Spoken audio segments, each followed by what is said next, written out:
when I was laying in bed last night, I was thinking about how awesome of a game we just saw, how the Broncos are making huge strides just as a team to win these types of games, whereas in years past, they would have just found a way to lose this game. But I also thought about how, for the first time in a while, the Broncos are not embarrassing themselves on national television, right? They won on Thursday night in New Orleans. They won on Monday night at home against the Browns. So a lot of strides are being made this season. So I got a lot to say on today's episode. I do want to peek at the playoff picture because I'm sure everyone is wondering where Denver currently stands. They are still the 7th seed. They do not have the tiebreaker over the Ravens or the Steelers for what it's worth. So they have to make up some ground in that department to climb up the playoff picture. But they do have some breathing room over the Colts, who are 2 games behind.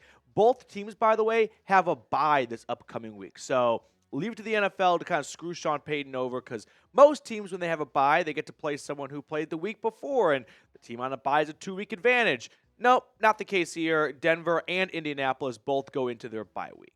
But let's get into some takeaways I have coming out of Week 13. And let's start with Marvin Mims. We've seen him make some nice contributions on special teams this year, but he really came to life on Monday night. He had that 93-yard touchdown grab, up to 267 yards on the season, 2 touchdowns.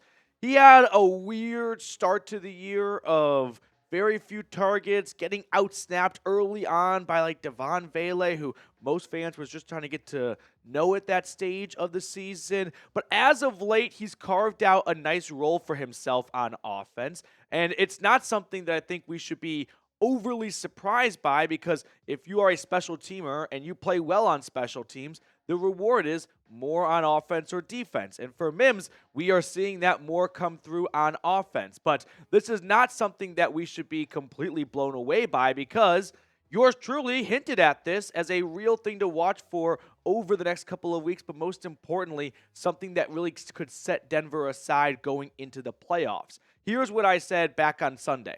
If we're talking about Denver being not just a playoff contender, but a playoff winning team, then they're going to have to get more weapons. Like, I'm not trying to take anything away from Bo Nix. He's been outstanding. He's been the best rookie in the NFL this year. But if you are going to knock off playoff teams one week after another, you're going to need a little bit more explosiveness and firepower, right? And that's where Marvin Mims has to come through, right? If Denver's going to go on the road and, let's say, knock off the Ravens or the Steelers, they're going to have to do it with a couple of big contributors on special teams to set up the offense with good field position. And then once they're on offense, they're going to need Marvin Mims to use his speed to get into the open field and turn a 10-yard play into a 15, 20, 25-yard play. So I'll pick up where I left off on Sunday and say, you need explosive playmakers in the playoffs. And this was a huge step forward for Denver by getting that out of Marvin Mims today, going, all right, we know it's there. We know it exists. It's not going to be a fluke if it happens in the wild card round. Now we just need to find some consistency. No, you're not going to find 93-yard touchdowns every single week, but can you start to string together some 15, 20, 25-yard plays from someone not named Courtland Sutton? Because when the playoffs roll around, I mean, every coach is going to dial in on taking away your greatest strength. And right now, Denver's greatest strength in the passing game is finding Courtland Sutton. So I need to see some other players step up. And it was a big sigh of relief to see that from Marvin Mims now in the regular season. That way, in the postseason, you're not trying to accomplish something you haven't been able to do all season long. Before we get on to the rest of today's episode, help us reach the big 3-0 in subscribers. We crossed 28,000 subscribers a few weeks ago, but I want to get to 30,000. We're less than 1,500 away. So if you are looking for a free Broncos YouTube channel, I invite you to go ahead and click that subscribe button down below. This one's a little bit of a reach, and maybe I'm just being prisoner of the moment here, but Nik Bonitto for Defensive Player of the Year? It's not likely, just because Defensive Player of the Year, there's always some level of politics, and unfortunately, the nerds who are the voters are not going to recognize Nik Bonitto's name on the ballot, but you and I will, because he's been terrific this year. I mean, look at the numbers he's put up, right? 11 sacks, 13 tackles for loss, a forced fumble, and now an interception and a touchdown. He becomes the first player since Von Miller over a decade ago to get 10 or more sacks and a pick in the same season. So, which started off as a second-round pick that hardly touched the field his rookie year, Bonitto is blossoming into not just a consistent pass rusher for Denver, one of the best across all 32 teams. He is second in the NFL in sacks right now, just a hair behind Trey Hendrickson, ahead of the likes of like Myles Garrett, the reigning defensive player of the year, who had a really tough go on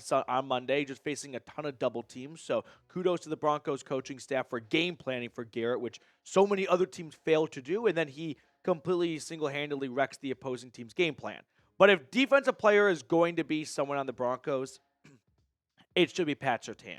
And if you're looking for evidence for this, you could just look at his stats this year. He's been phenomenal. No one's gone over 35 yards on his watch since week 1. He's got interceptions, pass breakups, touchdowns. He's got it all right? But I think what might be the most telling reason why he could be Defensive Player of the Year over anyone else on this team is when he is not assigned to a player, all hell breaks loose. And we saw that on Monday. But I do want to get the pulse of everyone watching right now. Who's having a better year, you think? PS2 or Bonitto? I'll open up a secret door number 3, which is yes, all of the above, because they're both having phenomenal years. I'm going to go with Pat Surtain, but that's not a knock on Bonitto. I'm just a big fan of PS2's work, and I think he's the best corner in football. But we do need to talk about Levi Wallace. He became public enemy number 1, and everyone is calling for him to be benched or even outright released after a really tough go against the Browns and specifically Jerry Jeudy. Now, before we get on to that part of the show, a quick shout out to our friends over at Game Time. Game Time has this awesome feature called Game Time Picks. And what it does is it filters out the fluff to show you only incredible deals on great seats. That way you're not spending 30 minutes searching through thousands of tickets. You can just get right to the best value. One thing I love about Game Time is they're all in pricing option. When you toggle this feature, it's going to show you what you're paying out the door right from the start. That way there are no surprises when you get to the checkout. So download the Game Time app today and take the guesswork out of buying tickets with Game Time. Create an account and use code CHATSPORTS for $20 off your first purchase. Terms apply. Again, create an account and redeem code CHAT Sports for $20 off. I put all that information in the comments and description of today's video. Download Game Time today. What time is it? Game time.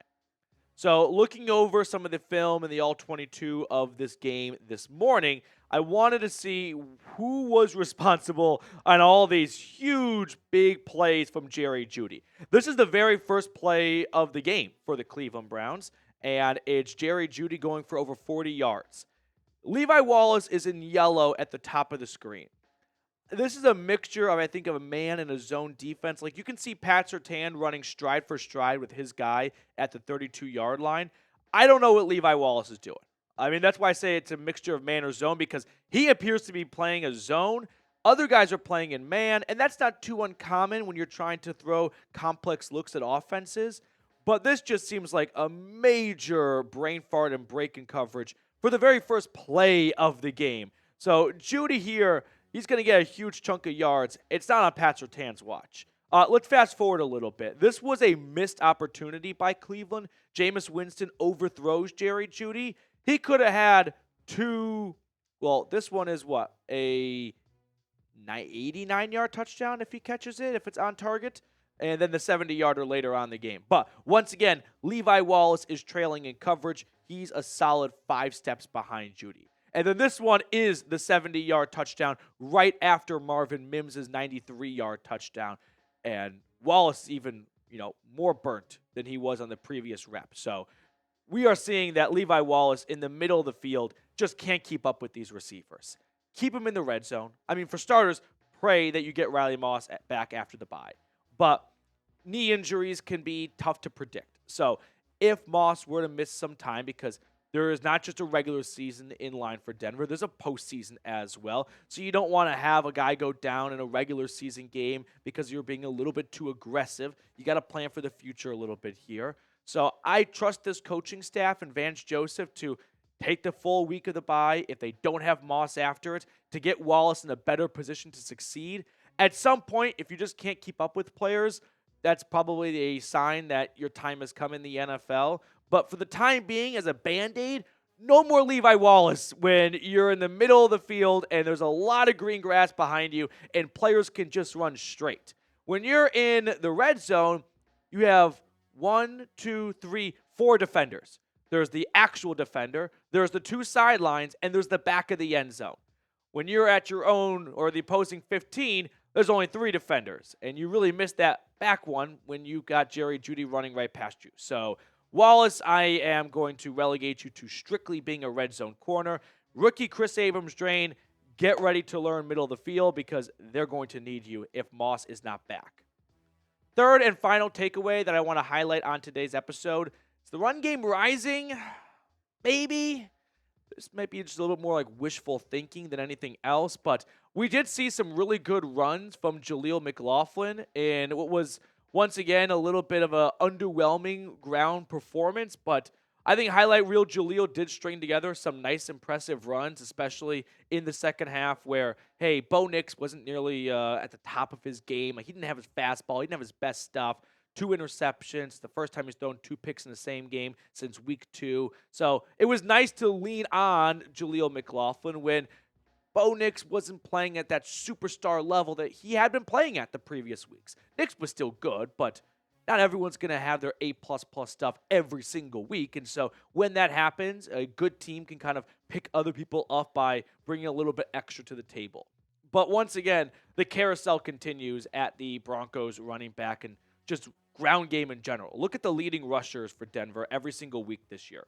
Bo Nix, Tyler Bidet, Javonte Williams, Bo Nix, Javonte Williams, Jaleel McLaughlin, Bo Nix in week 9, Audric Estime in week 10, Javonte Williams, Jaleel McLaughlin.